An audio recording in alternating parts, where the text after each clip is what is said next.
आपल्याला या ठिकाणी कल्पना आहे की 479 एवढी धर्मदाय रुग्णालये आहेत आणि मग मागच्या काळात दोन प्रश्न निर्माण झाले की आपल्याकडनं सवलत घेतली म्हणजे काय।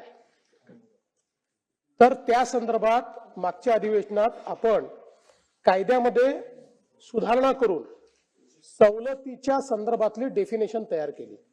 आतापर्यंत हे सगळे रुग्णालय हायकोर्टात असं सांगायचे की आम्ही सवलतच घेतलेली नाही। त्यामुळे काहींनी एक्सप्रेस सवलत घेतली होती, काहींनी इनडायरेक्ट सवलत घेतली होती।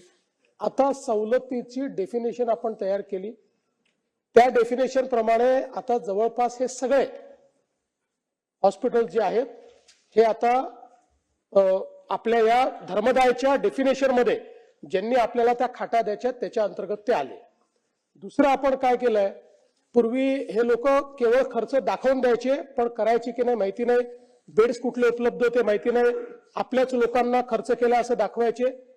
आता आपण त्याचा एक डॅशबोर्ड तयार केला डायनामिकली, ज्याचा उल्लेख आता राज्यमंत्री मोदयांनी केला की जो आपला आरोग्य दूत आहे तो आपलं कोऑर्डिनेशन करतो। आता आपल्या डॅशबोर्डवर कुठल्या रुग्णालयामध्ये किती खाटा आहेत या संदर्भातली माहिती आपल्याला त्या ठिकाणी उपलब्ध असते आणि त्यानुसार आपण पुढची कारवाई करू शकतो।